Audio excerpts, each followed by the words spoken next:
Hello everyone, I am at the gallery on a quiet Sunday afternoon. So luckily I brought some painting, a painting I'm working on today, and so there has been a lot going on in between the time I created the design and the time I actually started filling up with the colors. Because when I start a painting, it's always a journey. It's sometimes I know exactly what I want to paint and I'm really fast, but most of the time I'm starting with an idea and a pattern. I have kind of an inspiration that comes and I start a design, and then I'm stuck. I don't know how I'm gonna keep going because it's a journey. I'm integrating the energies, and until this is integrated and able to unlock new information, and then inspiration comes back and I keep going in the process. So for this one,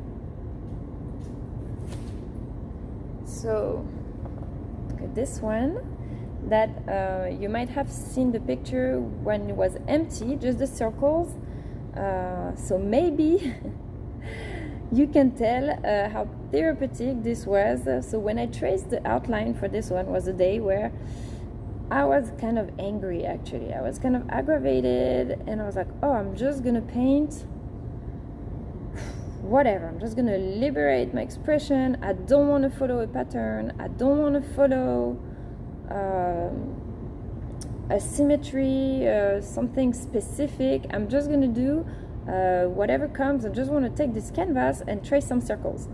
So that's what I did. I traced the first 1 and 2 circles at first, and then I started the 1 circle here, 1 circle here, and the one on top and the one at the bottom, and 4, and then I traced these 2 circles, and then I left it.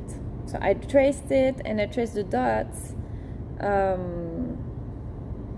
until, but you know, even if I'm saying I painted whatever, it's never whatever, because what channels through you, and mostly when you're transforming your emotions, even the negative ones, but through the art, instead of putting them out in the air or towards someone or yourself, or being frustrated, you're converting it into a piece of art. And I believe that it changes the energy of the emotion, and that there is a message, like what lesson, what outcome is to be found from this experience and from these feelings. And so see, this one looks kind of like rings that you've put together, you know, kind of alliances. So this is how I'm gonna name this painting, alliances. Or there would be something that carries the idea of alliances, you know, how we can entangle, link, connect together to create a pattern.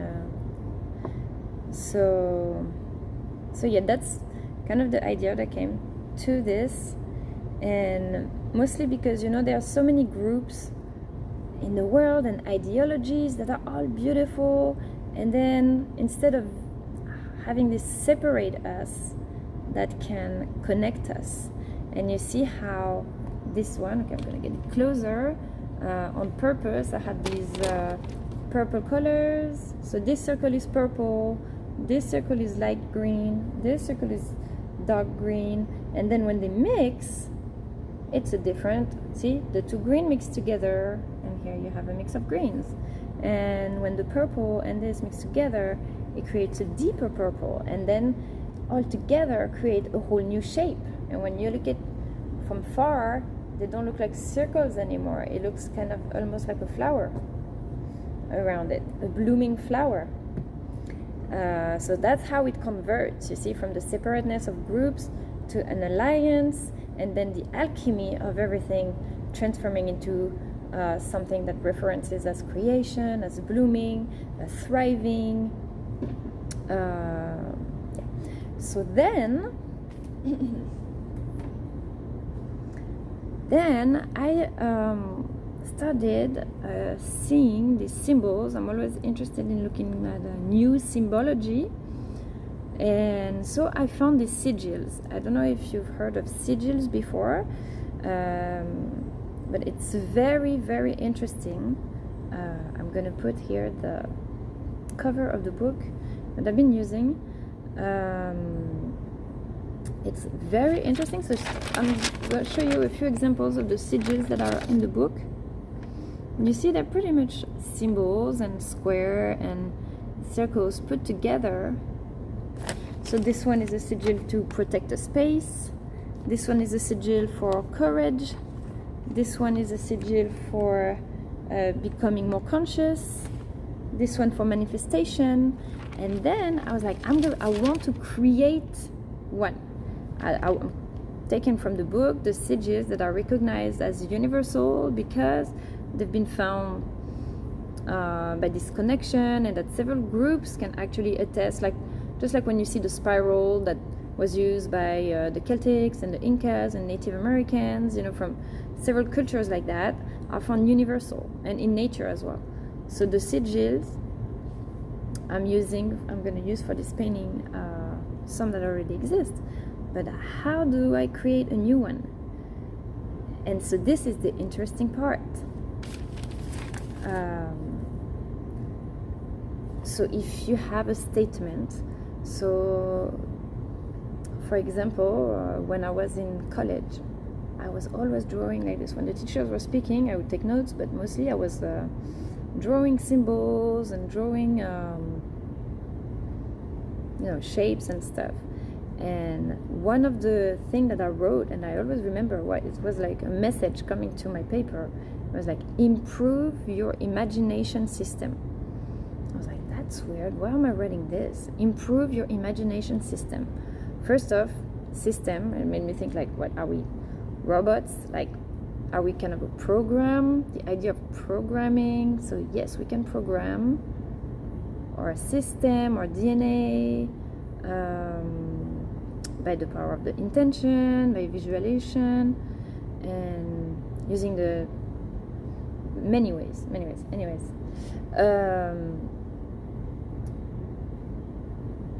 and so you take these letters from your intention and your quote, and then you keep the letters only once. So for example, improve, I'm keeping IMPRVE,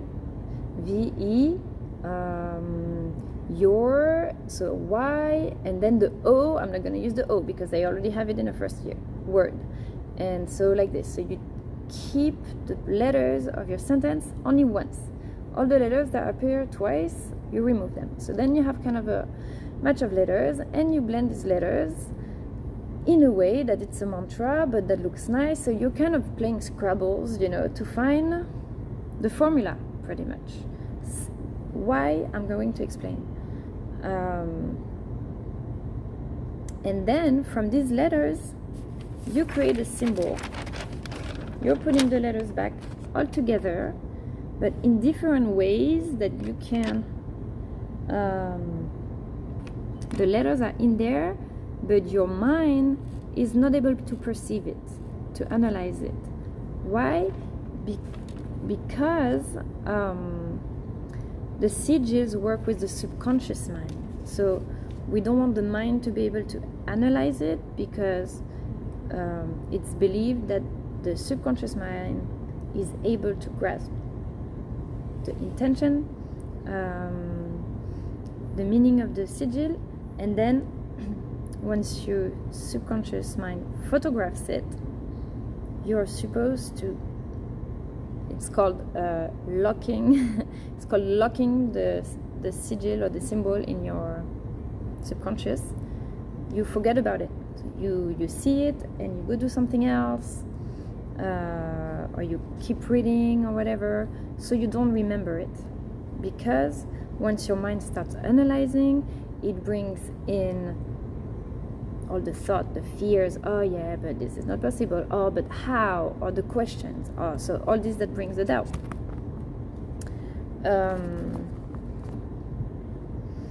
So my questions was, I want these symbols to protect the space and the courage and become more conscious, manifestation. I want them in my painting. But then the principle of the sigil is to be subconscious.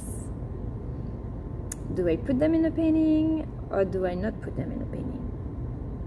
That's other interesting. Do I camouflage it in a painting? But I want to put them in a painting because it's not only the power of the sigils, it's also bringing the consciousness of it, the awareness of it.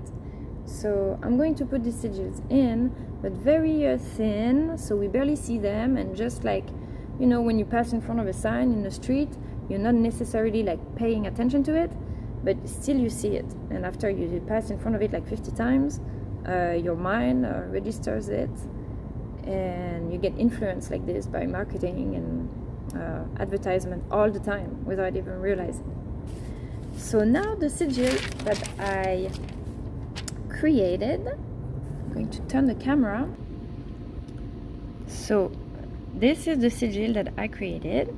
You can tell it's less symbolic than the others, and you can actually tell the letters, but it's okay. I want to leave it like this so you can kind of guess the process. So it's also educational. You see, it's energetic, and this one is also educational to bring the awareness of the process on how to create it. So you can see, so this, my sentence was, improve your imagination system. And see, this actually translates, pictures the idea of improve your imagination system. Okay, so I kept only one letter of the sentence, and I recoded it in something I thought was cool, Zweig nu tempo, tempo, because it makes me feel like, reminds me of music, and Zweig because for some reason I've always liked to hear Nordic languages like Sweden or Russian. I've always wished I could speak Russian and stuff like that. So I like kind of the sonority of this. And so you see in the sigil, you can see the I.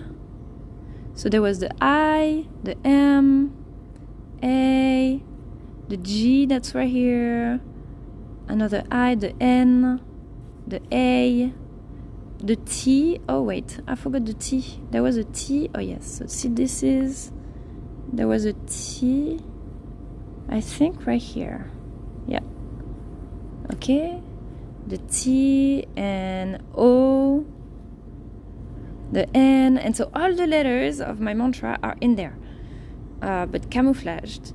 And I put a heart because just like if I created the sigils, I wanted to have a heart in it. So yeah, so by looking at it, it's not.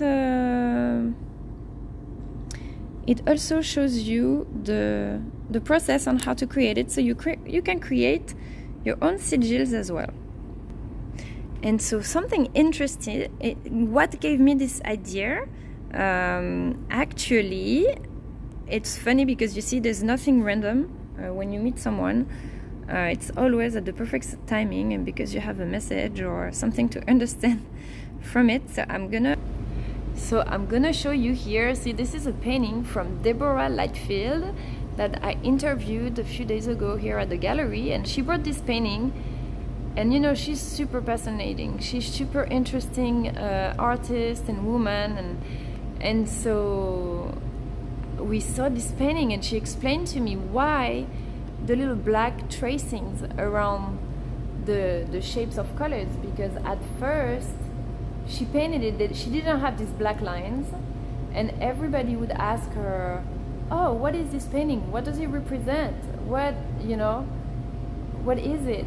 And so then in order to encourage people to unlock people's imagination, she gives them a key of understanding You see, so she traced the bird, and then she traced the tree, and then she traced the fish around those shapes, kind of to